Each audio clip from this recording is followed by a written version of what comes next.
pelatihan, jenis-jenis pemborosan dalam produksi. Pentingnya pengendalian pemborosan. Mengapa mengendalikan waste itu penting? Pertama, mengurangi biaya cost reduction. Hemat biaya bahan baku dan bahan tidak terpakai. Bahan yang terbuang atau digunakan secara tidak efisien berarti investasi yang percuma. Mengurangi waste membantu menekan pemborosan material, energi, dan waktu kerja. Semua itu pun menghemat biaya operasional secara langsung. Minimalisasi biaya pembuangan dan pemrosesan limbah. Mengelola limbah memerlukan biaya pemrosesan, transportasi, ataupun lingkungan. Dengan mengurangi waste, beban ini juga bisa ditekan. Kedua, meningkatkan produktivitas dan efisiensi. Proses lebih efisien, output meningkat. Eliminasi waste membantu mengurangi downtime, mempercepat siklus produksi, dan meningkatkan throughput. Proses jadi lebih lancar dan fokus terhadap aktivitas yang bernilai tambah.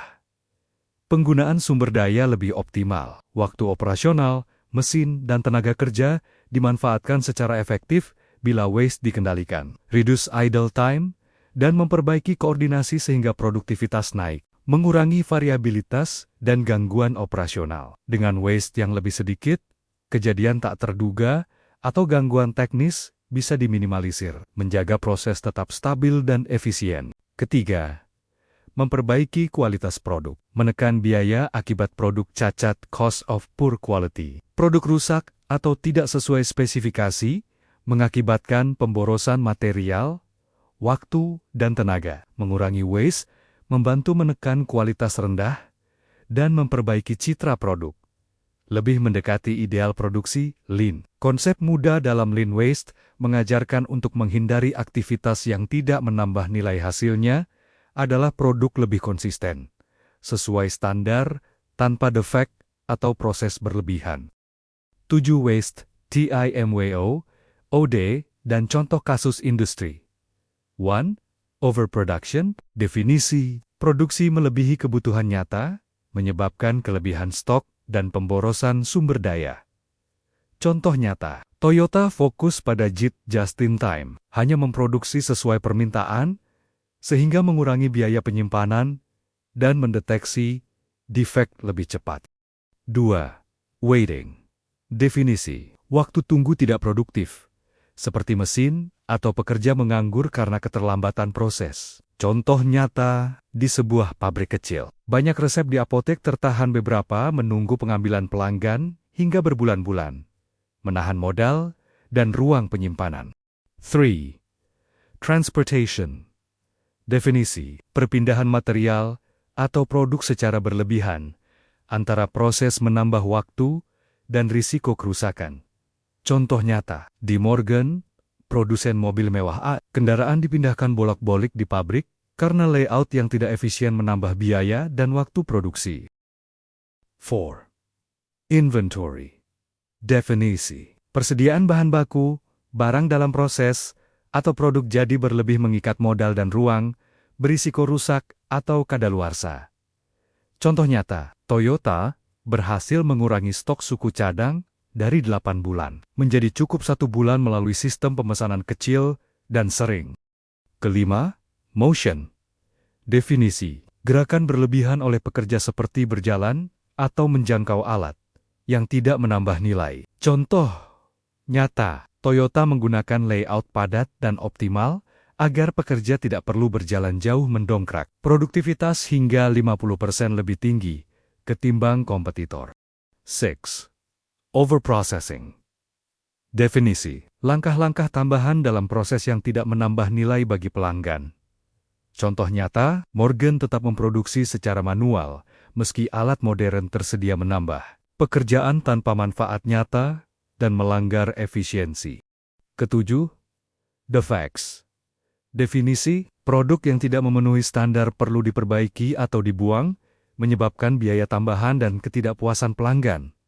Contoh nyata, Toyota memperbaiki kualitas secara langsung di sumber masalah dan memastikan inspeksi menyeluruh, mengurangi produk cacat secara substansial. Teknik identifikasi dan analisis pemborosan. Root Cause Analysis 5 Whys.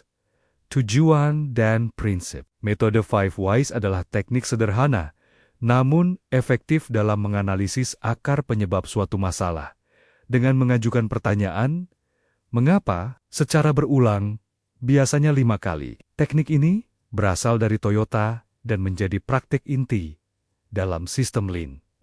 Tujuannya adalah menggali hingga menemukan penyebab utama, bukan sekadar gejala permukaan. Contoh penerapan, contoh dalam industri manufaktur mesin downtime. Mengapa mesin berhenti? Karena motor terlalu panas overheat. Mengapa motor overheat?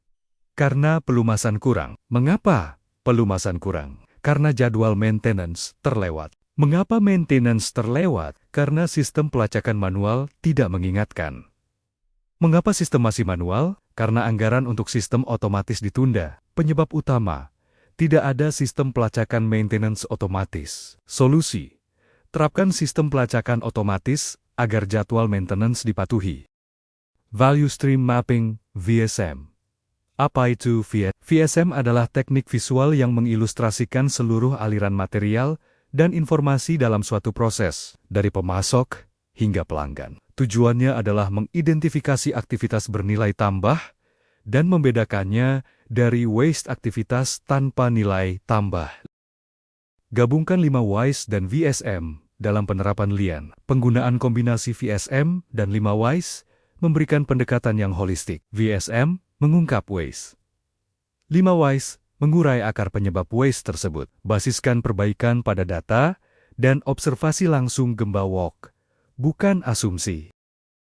Metode perbaikan, Lean Tools. Kaizen, filosofi perbaikan berkelanjutan melalui perubahan kecil dan melibatkan seluruh tim. Manfaatnya mendorong budaya inovasi, meningkatkan kualitas, produktivitas, dan pengurangan waste. Kanban, sistem visual berbasis sinyal kartu atau digital untuk mengatur persediaan dan produksi berbasis permintaan. Manfaatnya mencegah overproduction, mengatur VIP work in progress, dan meningkatkan visibilitas rantai pasok. Pokayok, mekanisme atau desain yang mencegah kesalahan terjadi. Misalnya, alat yang hanya dapat dipasang satu arah. Manfaatnya meningkatkan kualitas dengan mencegah cacat sejak awal, serta mengurangi biaya koreksi. Just-in-time JIT, sistem produksi yang hanya memproduksi sesuai kebutuhan pelanggan menggunakan alat Lean, seperti Kanban dan aliran kontinu. Manfaatnya mengurangi inventory berlebih, mempercepat cash flow, dan responsif terhadap permintaan pasar. Penjelasan ringkas, tiap alat. Kaizen mendorong perbaikan bertahap dari semua level organisasi. 5S menciptakan fondasi kerja efisien dan terstandar. Kanban memastikan produksi selalu sinkron dengan kebutuhan real. Pokayoke menghilangkan kesalahan melalui desain atau sistem cek otomatis. JT mengoptimalkan aliran material dan waktu untuk efisiensi stok dan proses. Simulasi, studi kasus, eliminasi waste di proses produksi. Alur simulasi, studi kasus.